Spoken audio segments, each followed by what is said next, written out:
السلام الله عليكم ورحمة الله تعالى وبركاته. كلنت السنة داودياشا ku xiran bartana caalamiga ah ee Gradisa Tube. Fadlan ku soo dhawaada taariikh kooban oo aynu ka soo diyaarinay Rabbi naxariisi janna ha siiye madaxweynihii ugu horeeyay ee dalka Soomaaliya mudane Aadan Cabdulle Cusmaan Aadan Cadde.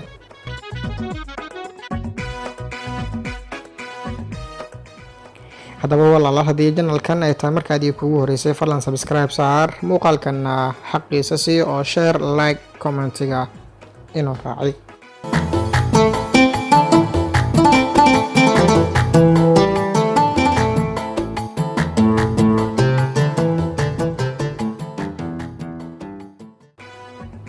Aadan Cabdulle Cusmaan Aadan Cadde madaxweynihii ugu horeeyay Soomaaliya. Aadan Cabdulle Cusmaan oo ku magac dheera Aadan Cadde waxa uu ku dhashay magaalada Beledweyne ee xarunta gobolka Hiiraan ee dalka Soomaaliya sanadka markii waa 1908.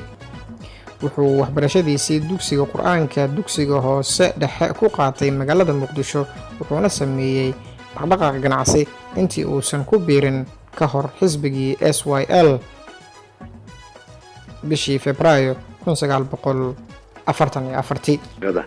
ولكن عنو دلال بان هي انتي هرت اسواي waxaan qortay anu 1944 bishii Febraayo yaa qortay.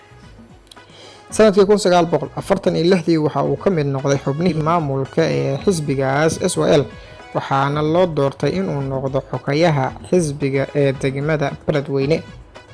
wuxuu sanadkii 1951 noqday maamulihii gobolka Mudug halkaas oo wakiil buuxdana uga ahaa xisbigii Leegada ilaa laga soo gaaro sanadkii 1953. sanadkii 1953 waxaa gumeysigii Talyaanigu u xushay inuu noqdo ku-xigeenka maamulkii maxmiyadda ee loo yaqaanay Territorial Council. waxaan ku dhaafsay Soomaali ninka aabay hooyada ee dhaleen iyo ninka hayb ugu sheegay inay isku kamid yihiin marka cadaaladaas iyo qabiildiidaas yani anu SYL ku qortay. sidoo kale sanadkii 1954 waxaa loo doortay gudoomiyihii xisbiga Leegada xilkaasina waxa uu hayay ilaa laga soo gaaro bishii Febraayo 1956. bishii Maajo 1958 waxaa loo doortay mar kale xilka ugu sarreeya ee xisbiga Leegada iyo gudoomiyihii golihii lagu magacaabi jiray Somali Legislative Assembly xilkaasina uu hayay bishii Luulyo 1960. sanadkii 1956 markaan dib u sii miliclana waxaa golihii lagu magacaabi jiray Territorial Council waxaa lagu bedelay Legislative Assembly. waxa uu mar kale Talyaanigu gacan ku siiyay inuu noqdo xubin ka tirsan golahaasi waxaana laga soo doortay magaalada Beledweyne ee xarunta gobolka Hiiraan ee dalka Soomaaliya.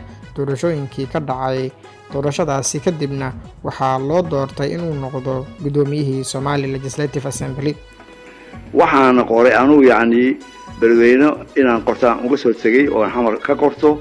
sanadkii 1959 doorashooyinkii guud ee dalka ka dhacay waxaa loo doortay mar kale xubin iyo inuu noqdo gudoomiyaha golaha sharci dejinta koonfurta ee dalka Soomaaliya wuxuuna xilka hayay ilaa golihii sharci dejinta uu noqdo Constituent Assembly.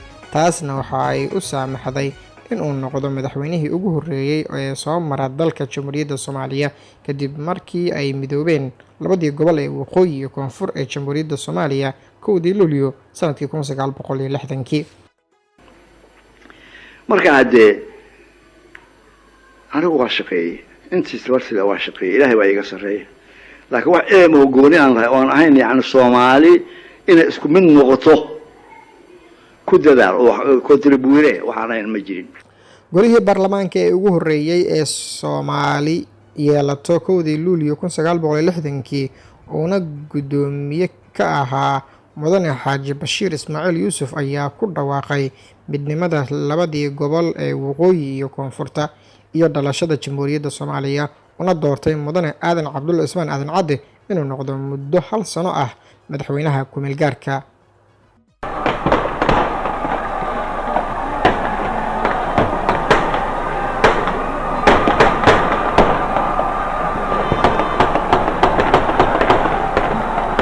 dhegaysto hadalka hala dhegaysto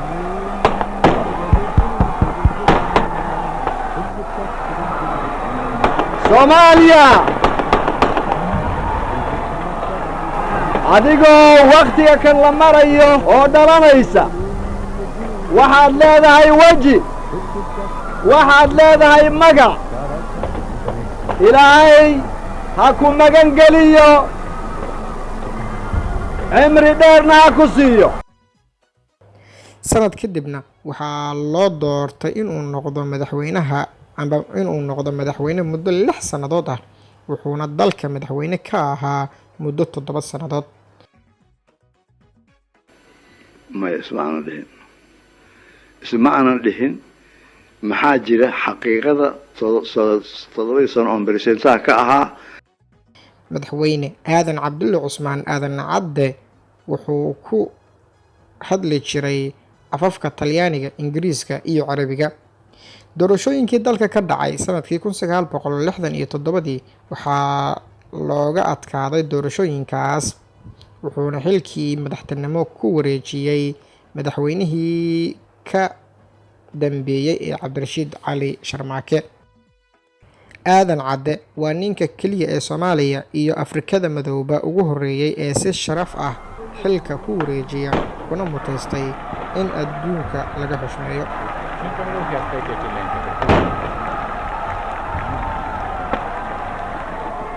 aadan cabdulle cusmaan wuxuu ku geeriyooday magaalada Nairobi ee xarunta dalka Kenya 8 Juun 2007.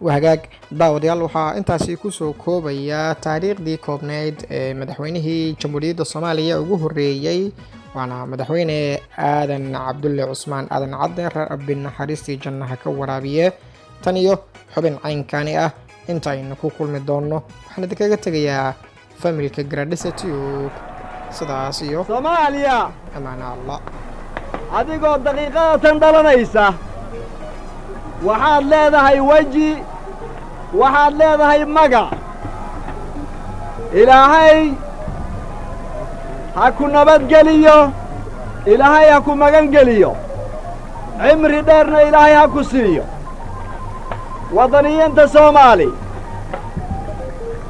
anigoo idinkuna ogeysiinhaya qalbi farax badan